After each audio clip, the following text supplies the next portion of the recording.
नमस्कार, स्वागत आपका खास खबर खास नजर में। मैं हूं आपके साथ पारुल। खबरों की शुरुआत करेंगे 4 बड़ी खबरों के साथ। तो सबसे पहले 4 तस्वीरें आपको दिखा देते हैं। सबसे पहले बात होगी मध्य प्रदेश की, जहां मध्य प्रदेश में भाजपा का अध्यक्ष कौन होगा, एमपी बीजेपी का अगला सरदार कौन बनेगा, ये सवाल सियासी गलियारों में गूंज रहा है। वीडी शर्मा की कुर्सी पर बैठने के लिए बीजेपी के दिग्गज नेता जोर लगा रहे हैं। 1 जुलाई को मध्य प्रदेश बीजेपी के प्रभारी धर्मेंद्र प्रधान भोपाल आ रहे हैं। उसके बाद प्रदेश अध्यक्ष के चुनाव पर मुहर लग जाएगी। दूसरी खबर में बात करेंगे पीसीसी चीफ जीतू पटवारी के अधिकारियों को दी चेतावनी की। जीतू पटवारी ने खुद पर हुई एफआईआर को लेकर बड़ा बयान दिया है। उन्होंने कहा कि जब भी एफआईआर होती है ये मैसेज जाता है हम अच्छा काम करते हैं, अधिकारी बिना दबाव के काम नहीं कर सकते। जीतू पटवारी ने अधिकारियों को चेताते हुए कहा, कितने एफआईआर किए लिखते जाओ, जितने अधिकारी करप्शन कर रहे हैं गिनते जाएं। अधिकारी विपक्ष को यातना दे रहे हैं। बीजेपी के दबाव में जो काम अधिकारी कर रहे हैं उनके पाप की सजा उन्हें मिलेगी। तीसरी खबर में बात करेंगे प्रयागराज की, जहां केरल स्टोरी पार्ट 2 सामने आया है। प्रयागराज की नाबालिग दलित लड़की को केरल में आतंकी बनाने की ट्रेनिंग दी जा रही थी। पुलिस के मुताबिक आरोपियों ने नाबालिग लड़की को अगवा किया, उसे प्रयागराज से केरल ले गए और जबरन धर्म परिवर्तन कराया, फिर उसे जिहाद के नाम पर ट्रेनिंग देने लगे। लेकिन पीड़ित वहां से भागकर केरल के एक रेलवे स्टेशन पहुंची, जहां उसने पुलिस को अपनी आपबीती सुनाई। चौथी खबर में बात करेंगे हम बहुचर्चित राजा रघुवंशी मर्डर मिस्ट्री की। ट्रांसपोर्ट व्यापारी राजा रघुवंशी मर्डर केस की जांच में जुटी शिलांग पुलिस की एसआईटी एक बार फिर मध्य प्रदेश में है। एसआईटी की टीम ने शिलांग जेम्स के इंदौर स्थित घर और रतलाम स्थित ससुराल में तलाशी ली।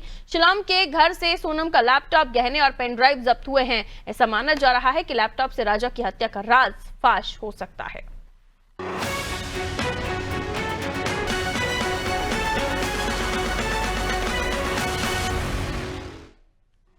और चलिए शुरुआत करें, लेकिन उससे पहले एक बड़ी खबर आ रही है, वो आपको बता देते हैं। बड़ी खबर छत्तीसगढ़ राजधानी रायपुर से है, जहां सीएस अमिताभ जैन को एक्सटेंशन मिल गया है। 3 महीने का एक्सटेंशन मिला है।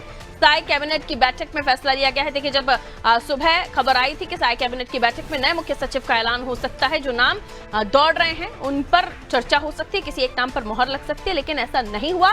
सीएस अमिताभ जैन ही आगे अपने कार्यकाल के लिए बने रहेंगे। 3 महीने का एक्सटेंशन उन्हें मिला है। आज वो रिटायर होने वाले थे, इसलिए अनुमान लगाया जा रहा था कि आज की बैठक में नए मुख्य सचिव का ऐलान हो जाएगा, लेकिन ऐसा नहीं हुआ और सीएस अमिताभ जैन को एक्सटेंशन मिल गया है।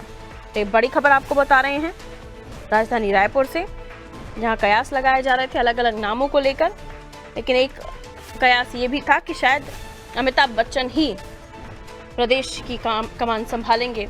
तो ऐसे में ये जो एक्सटेंशन है उसको लेकर अब क्या कुछ वहां पर प्रतिक्रियाएं आ रही हैं, ये भी हम आपको बताएंगे। हालात इस वक्त क्या हैं ये हम जानने की कोशिश करते हैं। सियासी गलियारों में भी इस पर क्या कुछ चर्चा है वो जानेंगे।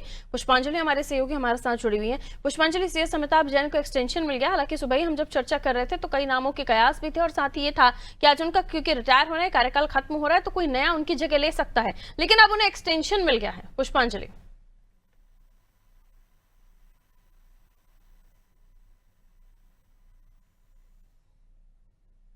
चलिए लगता है पुष्पांजलि से संपर्क टूट गया। हम कोशिश करेंगे दोबारा उनसे बात करने की।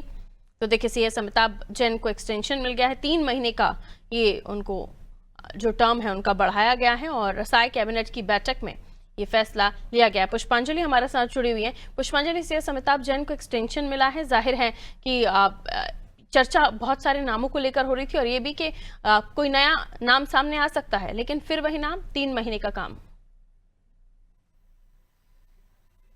अनम्यूट कीजिएगा पुष्पांजलि, आपका डिवाइस म्यूट है शायद।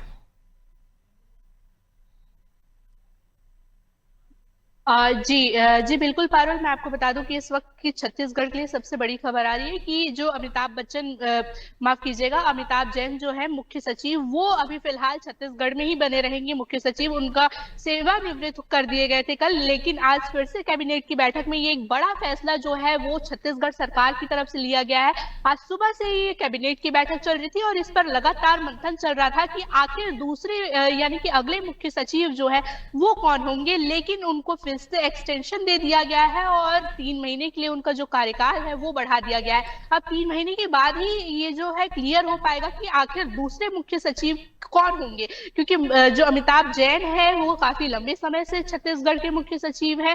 ये कांग्रेस के कार्यकाल में भी मुख्य सचिव रहे और अब छत्तीसगढ़ में भाजपा की सरकार बनी तब भी ये मुख्य सचिव के तौर पर काम कर रहे हैं, जिनको सेवानिवृत्त कर दिया गया, लेकिन फिर उसके बाद से आज फिर से एक्सटेंशन दे दिया गया है। तो कहीं ना कहीं अपने आप में एक बड़ी खबर है, क्योंकि बार बार एक्सटेंशन देना छत्तीसगढ़ सरकार तो एक बड़ा सवाल भी खड़ा करता है और साथ ही एक बड़ी खबर भी है। और अमिताभ जैन के लिए तो खैर राहत की भी खबर कह सकते हैं, क्योंकि वो लगातार इस क्षेत्र में काम कर रहे हैं, मुख्य सचिव के पद पर काम कर रहे हैं, जो उनको काफी लंबा अनुभव भी रहा है। और खासतौर पर जो छत्तीसगढ़ सरकार है उनका अनुभव को हमेशा से लाभ देते आई है। तो उसके बाद से इसको एक महीने के लिए उनको जो है एक्सटेंशन कर दिया गया है और ये जो फैसला है वो कैबिनेट की बैठक के बाद ये बड़ा फैसला लिया गया है। तो कहीं ना कहीं ये छत्तीसगढ़ के लिए एक बड़ी खबर हो रही है। जी पारुल, बहुत शुक्रिया जानकारी के लिए पुष्पांजलि।